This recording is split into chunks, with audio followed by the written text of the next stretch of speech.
देश में 30 अक्टूबर को 3 लोकसभा और 29 विधानसभा सीटों के उपचुनाव हुए थे, जिनके नतीजे अब सामने आ चुके हैं। 13 राज्यों में इन चुनावों को लेकर कहा जा रहा था कि एक लिटमस टेस्ट भी हो सकता है। हालांकि हर पार्टी इन चुनावों में जीत के दावे कर रहे थे। जीत के बाद क्या समीकरण बने हैं, किस पार्टी को क्या नफा नुकसान हुआ और आने वाले कई राज्यों के विधानसभा चुनावों पर इस उपचुनाव का क्या असर पड़ेगा, इसी को लेकर बातचीत करेंगे। हमारे साथ नवोदय टाइम्स पंजाब के इसी ग्रुप के संपादक अप्पू श्रीवास्तव जी हैं। जानेंगे इनसे क्या कुछ सियासी समीकरण अब सामने आ रहे हैं। सर, स्वागत है आपका।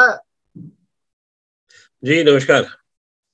जी सर, कैसे देखते हैं, अगर सिलसिलेवार सीट वाइज अगर हम देखते हैं चीजों को, पिछली बार में और इस बार में क्या फर्क महसूस हो रहा है? किसने क्या खोया, क्या पाया? देखिए, जहां तक खोना पाना है वो हर राजनीतिक दल अपने हिसाब से इसको खोने पाने में लगा रहेगा और जिसको जो खोया होगा वो कारण बताएगा। तो ये अलग अलग राज्यों के हिसाब से ये कहना सुनना होगा। लेकिन निश्चित रूप से इस बाय इलेक्शन के नतीजे कुछ हद तक कभी भारतीय जनता पार्टी को थोड़ा परेशान कर सकते हैं और भारतीय जनता पार्टी नहीं, कांग्रेस को भी परेशान करेंगे।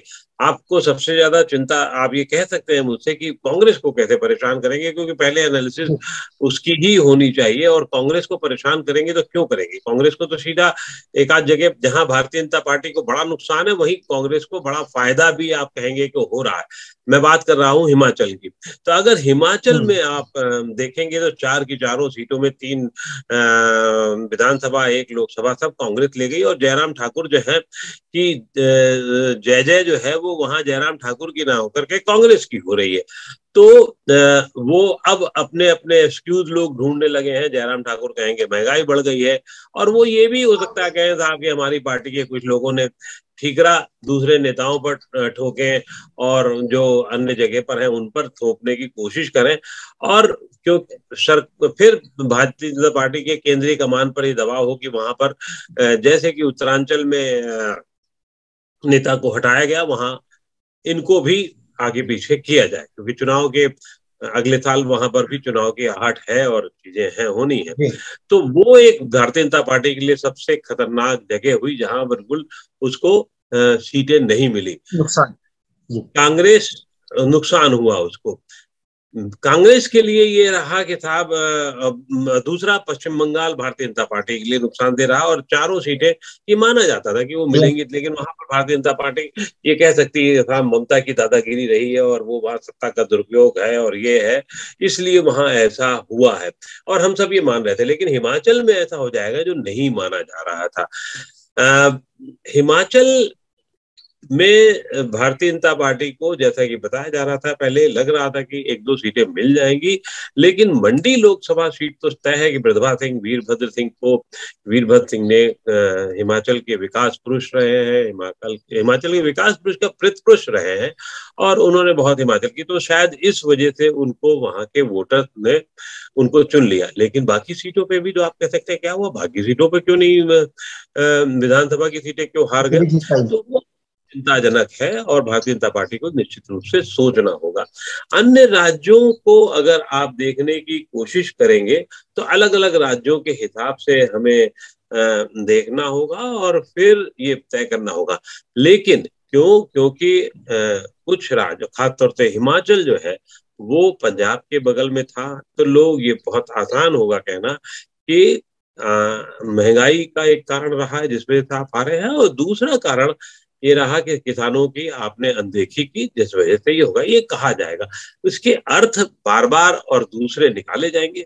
देखना होगा कि कितने अर्थ अभी सचमुच जो है वो वोटर मानता है, वो ज्यादा बड़ी चीज होगी। परसेप्शन के खेल में जरूर भारतीय जनता पार्टी जो है थोड़ा पीछे हुई है, और परसेप्शन का खेल में पीछे इसलिए हुई है क्योंकि वहां पर भी उनकी सरकार के, और दूसरी तरफ परसेप्शन का खेल भारतीय जनता पार्टी के पक्ष में भी एक आध जगह जाता है, जैसे मध्य प्रदेश है, असम है। मध्य प्रदेश में उसने बहुत कमाल का प्रदर्शन किया है और जो शिवराज सिंह चौहान के बारे में बहुत सारी, इस पे मैं आगे बात करना चाहूंगा शिवराज सिंह को लेकर के या बाकी असम में देखिए क्या हुआ, असम में क्या हुआ, वहां पर जो है हेमंत बिस्वा शर्मा ने कमाल का प्रदर्शन किया और 3 सीटें वो जीत गए बैठ करके। तो ये अपने जी। आप में कम बड़ी बातें नहीं होती हैं। मध्य प्रदेश में भी 3 भारतीय जनता पार्टी सीटें जीती है, एक पे सिर्फ विधानसभा की सीट पे लोकसभा की सीट कांग्रेस। भी बीजेपी को। अगर आप और राज्यों का भी देखना चाहें तो मैं नॉर्थ ईस्ट के बारे में बहुत ज्यादा बात नहीं करूंगा। उसके कारण ये नहीं कि नॉर्थ ईस्ट के बारे में बात नहीं कर सकता, इसलिए कारण है वहां रीजनल पार्टी जीती रही है, इसलिए वो उनका एक अलग वो है। आप राजस्थान देखिए, राजस्थान में क्या हो रहा था कि राजस्थान की स्थिति, 2 चुनाव थे, दोनों में कांग्रेस आगे, लेकिन वहां माना जा रहा था क्योंकि अशोक गहलोत जो थे वो, उनकी सत्ता पर नियंत्रण ठीक ठाक है, गैप भी ठीक ठाक था, वो इसलिए उनको बहुत। जहां तक बिहार की बात अगर आप देखेंगे, उस पर आप अलग से भी बात कर सकते हैं, मेरे ख्याल से अलग से बात करना ज्यादा रोचक होगा उस पर, तो उस पर आप बाद में मैं बात कर लूंगा। कर्नाटक का जहां तक सवाल है, कर्नाटक में भारतीय जनता पार्टी का ठीक ठाक प्रदर्शन है, लेकिन भारतीय जनता पार्टी का अच्छा प्रदर्शन अगर आप कह सकते हैं तो वो आंध्र प्रदेश में है, जहां तेलंगाना में है दादा, ये कहना चाहिए। वहां उसकी एक एक सीट सीट पे भारतीय तेलंगाना जनता में। पार्टी आगे है। आंध्र प्रदेश में नहीं कहता, आंध्र प्रदेश में तो वाईएसआर है, वाईएसआर आगे रहेगी रहेगी। हरियाणा में भी जहां से एलनाबाद से बाय इलेक्शन का चुनाव हुआ था और वहां पर अभय चौटाला जीत रहे हैं, ये माना जा रहा था कि उनको सीट मिलनी ही मिलनी है, और क्योंकि उन्हीं का चुनाव नए कानूनी के तहत में इस्तीफा दे दिया था उन्होंने, और फिर उस चुनाव में वहां पर हो ही रहा था। एक इंटरेस्टिंग दादरा नगर हवेली का मामला है। दादरा नगर हवेली की सीट, वहां पर एक जो थे सांसद, काफी पुराने थे, लगातार जीत रहे थे, मोहन धारकर, और उनकी वाइफ को फिर शिवसेना ने खड़ा कर दिया। वो निर्दलीय होते थे और वाइफ को शिवसेना ने कैच कर लिया, और वो इस समय जब शिवसेना फंसी हो विभिन्न विवादों में, नवाब मलिक साहब अलग तरीके से हमला कर रहे हो, फडणवीस को फंसा रहे हो, वो खुद फंस रहे हो, तो वो ऐसे में शिवसेना को वो सीट मिलना अपने आप में बहुत महत्वपूर्ण है। और ये कहा जा सकता है कि कुछ राज्यों में जहां भारतीय जनता पार्टी नहीं जीत पाई है, वो निश्चित रूप से झटका है, और एक परसेप्शन में थोड़ा सा डेंट नजर आता है। लेकिन इससे अब जो नुकसान फायदा एक टोटल आप जब पूछेंगे तो मैं उस पर बात करूंगा। जी सर, आपने कहा कि हिमाचल के अंदर कांग्रेस को बड़ी जीत मिली है, राजस्थान में भी कांग्रेस अच्छी पोजीशन में है, तो क्या ये माना जाए, जिस तरह से हिमाचल के सीएम ने कहा कि महंगाई एक बड़ा मुद्दा है, उसका असर यहाँ देखने को मिला है? क्या वाकई वास्तविकता ये है जो आपने कहा कि बाद में बातें साफ होगी, क्या वजह थी, किस वजह से हारे, या आपको लगता है ये भी एक मुद्दा रहा इन चुनावों में भी? देखिए, महंगाई तो पूरे देश में है, अगर मुद्दा है तो पूरे देश में होना चाहिए, तो पूरे देश में तो नहीं नजर आ रहा है वो। तो महंगाई की बात महंगाई है, इससे कोई दो राय नहीं, कहीं पे भी कोई नहीं मना कर सकता कि महंगाई नहीं है। पेट्रोल के दाम, डीजल के दाम पिछले 1 साल में 23-24 रुपए बढ़ चुके हैं, तो इसमें आप भी कैसे कहते हैं कि महंगाई नहीं है। सरसों का तेल का दाम जो है पिछले साल 1.5 साल में करीबन 35 रुपए से शायद ज्यादा बढ़ गया है। आप कैसे कह देंगे महंगाई नहीं है? तो महंगाई तो है, लेकिन महंगाई क्या मुद्दा बन पा रही है? तो ये इसमें विपक्ष, मेरा तो अभी भी आरोप है कि विपक्ष उसमें बहुत सारा काम नहीं करा उसने, जो मुद्दा नहीं बन पाया। ठीक है, एक राज्य में चुनाव हुआ या कई जगह चुनाव हुए, वहां महंगाई की वजह से हार या जीत, मुझे अभी नहीं लगता कि वो उबाल आया है। ये नेताजी ने, जयराम ठाकुर ने अपनी सीट बचाने के लिए, और तय है कि अब उनको खतरा होगा, तो इसलिए वो इस तरह के बयान दे रहे हैं, और देना भी चाहिए, क्योंकि आप, उनको पूरा हक है कि अपनी सीट बचाने के लिए अपनी बात रखें, वो ये है ही उसमें। आपके काम का चुनाव था, आपने जो काम किए हैं बाई इलेक्शन, उन काम को लेकर भी था। भाई इलेक्शन परसेप्शन के चुनाव हो जाते हैं, खासतौर से जब आखिरी वक्त, आखिरी साल में जब चुनाव होता है ना, तो फिर वो परसेप्शन के खेल के चुनाव होते हैं। अभी बहुत दिन तो है नहीं वहां पर, हिमाचल में चुनाव के, या बहुत, तो ऐसा भी नहीं कि 3-4 साल बचे हो, तो वो फिर पूरे उनके काम पे, उनकी सत्ता के पकड़ पर, उनकी जूझने की शक्ति पर, इस पर हो जाता है। तो इसलिए हिमाचल प्रदेश में तो निश्चित रूप से हिमाचल प्रदेश के रिजल्ट ने बीजेपी को डेंट दिया है, और बीजेपी को जो पूरे परसेप्शन में डेंट भी मिल रहा है, वो हिमाचल की वजह से ज्यादा है, बाकी और वजह से नहीं है। आप ये नहीं कह सकते कि पश्चिम बंगाल की वजह से। पश्चिम बंगाल में हम मान रहे थे क्योंकि वहां तो जो जिस तरीके की सत्ता है और जिस तरीके का खेल होता है, जिस राज्य में पूरी पूरी पार्टी साफ हो जाए, वामपंथी पार्टी बिल्कुल उड़ जाए, कांग्रेस बिल्कुल हवा में ना दिखे, वहां जहां भारतीय जनता पार्टी के विधायक और सांसद आतुर हो रहे हैं कि फिर वापस हो जाने, पता नहीं कितना डंडा पड़ेगा वहां पर, वो आतंक के माहौल का खेल है वहां का। लेकिन आतंक का माहौल तो हिमाचल में तो नहीं है, आप कैसे कह सकते हो? तो उसके अलग कारण है, अन्य जगह पर भी अलग कारण है जिसके आप अच्छे बुरे। अगर आप देखो अब ये जो कह रहे हैं महंगाई वाला मामला, तो तेलंगाना में क्यों नहीं मान रहे लोग? ऐसा तो नहीं, असम में क्यों नहीं मान रहे? जी, एक सर, बिहार का चुनाव काफी इस बार सुर्खियों में भी रहा। लालू प्रसाद यादव की जिस तरह से एंट्री हुई, लंबे समय तक जेल में रहे, बीमार रहे, और अब बाहर निकले, हमले किए सरकार पे। आपको लगता है कि वो माहौल जो बनाया गया था उसका आउटपुट मिला आरजेडी को चुनावों के अंदर?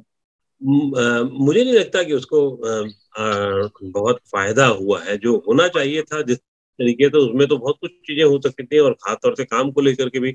लेकिन बिहार का चुनाव कोई बहुत आसान चुनाव नहीं था। वहां सिर्फ और सिर्फ जाति और कुछ और चीजें जुड़ जाती हैं, तो उसमें दो चुनाव थे। ये सबको लग रहा था कि एक एक हो जाता है, लेकिन अगर आरजेडी, जिसको दोष मैं आरजेडी को दूंगा कि वो कायदे से कांग्रेस के साथ ठीक से पहले से कर लेती, या कांग्रेस के नेताओं को जो अब सोचना होगा कि हमको, जो हमारी जो नीति है, मैं फिर कहूंगा कि उस पर हम अगली बात कर लेंगे। लेकिन वहां पर बिहार में चुनाव के नतीजे, बाय इलेक्शन के नतीजे को बहुत कोई ऐसा प्लस माइनस बहुत ज्यादा नहीं करते, क्योंकि एक जीता एक हारा है। नीतीश कुमार की जैसी इमेज है वैसे ही है। उसी तरीके से आरजेडी को नुकसान ये है कि उसका परसेप्शन वो नहीं बना पाई कि नीतीश कुमार नाकाम हुए।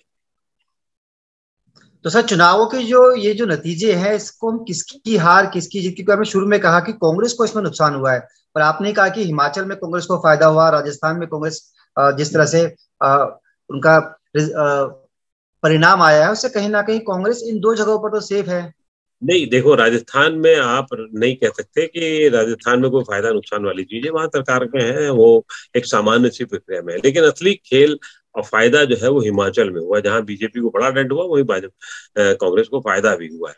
लेकिन कांग्रेस और के साथ इस समय जो सबसे बड़ी दिक्कत सामने आ रही है, वो अपने आप को एक पूरे राष्ट्रीय स्तर पर उभरते हुए नहीं देख पा रही है।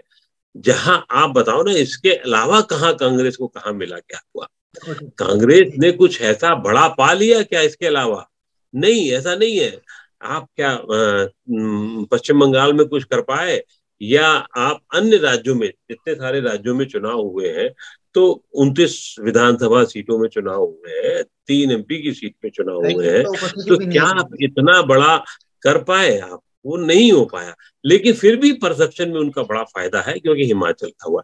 एक जो सबसे बड़ी चीज है कांग्रेस के लिए, कांग्रेस के पिछले दिनों का मामला यह है कि प्रियंका गांधी और राहुल गांधी ने फिर से सोचा है कि उनकी जो खोई हुई जमीन है वहां पर वो फिर से लड़ेंगे, वो फिर से जूझेंगे। और उन्होंने अब वो इनकार कर दिया कि समाजवादी पार्टी की हम आगे पीछे लगेंगे, भैया समझौता कर लो।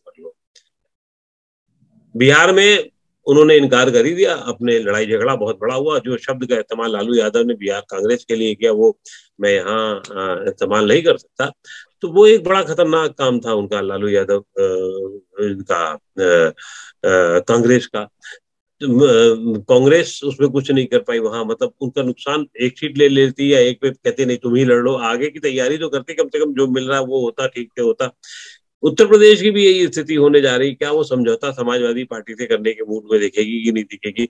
तो कांग्रेस के लिए अभी ये सवाल होंगे कि जो रणनीति उसकी है एकला चलो की, जहां उसकी जमीन खो चुकी, क्या उस पर वो पुनर्विचार करेगी? और विपक्ष की एकता के लिए कांग्रेस की ये नीति कितनी घातक होगी, ये बहुत महत्वपूर्ण है। इन उपचुनावों से कांग्रेस को भी सोचना होगा कि करेगी क्या वो। सिर्फ अगर वो खुश हो लेती है हिमाचल प्रदेश के इलेक्शन से, तो बहुत बहुत मुबारक हो उन्हें, बहुत बढ़िया है। वैसे भी हिमाचल की एक परंपरा रही, एक बार तुम एक बार हम, तो उसमें कांग्रेस को आना ही है। लेकिन हम बीजेपी को नहीं ऐसा कह सकते कि बीजेपी इस तरह से खुला छोड़ दे। बीजेपी ने कि वहां बहुत खराब छवि है, इसका मतलब बहुत साफ है। सर, क्या जी, ये जो आज रिजल्ट आए हैं, ये आने वाले जिन राज्यों में विधानसभा चुनाव होने हैं वहां पर कोई इम्पैक्ट डालेंगे? खासतौर पर उत्तर प्रदेश, उत्तराखंड, बड़े स्टेट में कई चुनाव होने हैं, गुजरात में भी चुनाव होने कुछ समय उत्तर बाद। प्रदेश गुजरात में तो खैर क्या फर्क पड़ेगा, लेकिन मैंने कहा ना, ये परसेप्शन के खेल को बीजेपी को अब ज्यादा मेहनत करनी पड़ेगी, ज्यादा दबाव में काम करना पड़ेगा, ज्यादा अपनी चीजों को उठा के रखना होगा। सिर्फ शाइनिंग बीजेपी स्टेट से उनका काम नहीं चलने वाला है। तो वो अब उससे ज्यादा काम करके दिखाना होगा, और जहां ढीला ढवाला है वो तेज, अब असल में जनता को तेज तर्रार आदमी चाहिए। जनता हेमंत बिस्वा शर्मा को चाहती है, जनता योगी आदित्यनाथ को पसंद कर सकती है, उसके खिलाफ। अब या जैसे मध्य प्रदेश में शिवराज सिंह चौहान है, मामा जी बन करके सबको गले लगा लेते हैं, उसको वो बहुत एलूप रहने वाले जयराम ठाकुर को पता नहीं पसंद करेगी नहीं पसंद करेगी, इसका रिजल्ट बता दिया है। उसी तरीके से अशोक गहलोत को जो हुआ, या और जगह भी जो चुनावों में जो रिजल्ट है, वो कोई ढीले ढाले आदमी को अब देखना नहीं चाहती है। ये एक बहुत इसका सीधा साधा सा नियम और कानून है। तो जो तेज है, जो तेजी जहां जिसकी भी होगी, जैसे हिमाचल में जो तेजी विपक्ष के नेता ने दिखाई है, तो उसको उसका फल मिला है उसको वहां पर। वो चाहे वो अग्नोत्री साहब हो, मुकेश अग्नोत्री हो, या जो भी होंगे, वो वहां सहानुभूति वोट भी जो है वो मुकेश अग्नोत्री के हिस्से में चला जा सकता है, मतलब उसकी व्यक्तिगत उसमें जा सकता है। कांग्रेस सिर्फ खेल पूरा जो है वो परसेप्शन का हुआ है, और इस परसेप्शन के खेल में बीजेपी को बहुत आगे जूझना पड़ेगा। कांग्रेस को अपनी नीतियों को, या अपनी जो अभी हाल की उसने सोच बनाई है, उस पर फिर से पुनर्विचार करना पड़ेगा, और क्षेत्रीय दलों को ये तय करना होगा कि वो कैसे आगे बढ़े। अगर उन्हें 22 का चुनाव देखना है, उन्हें फिर 23 का देखना है, और 24 के इलेक्शन को देखना है, तो बहुत कैसे मेल मिलाप करते हैं। अब ममता बनर्जी ने ये कर तो दिया था, सीटें जीत ली, तो क्या खतरा कितना बड़ा कांग्रेस को हो गया है? कांग्रेस ममता बनर्जी के चेले अब ये कहने लगे हैं, शिष्य उनके कहने लगे कि अब तो दीदी राष्ट्रीय राजनीति में है, प्रधानमंत्री पद की दावेदार है। गोवा का चुनाव भी लड़ रहे हैं। कहेंगे और क्या करेंगे, ये भी हमें आपको देखना समझना होगा।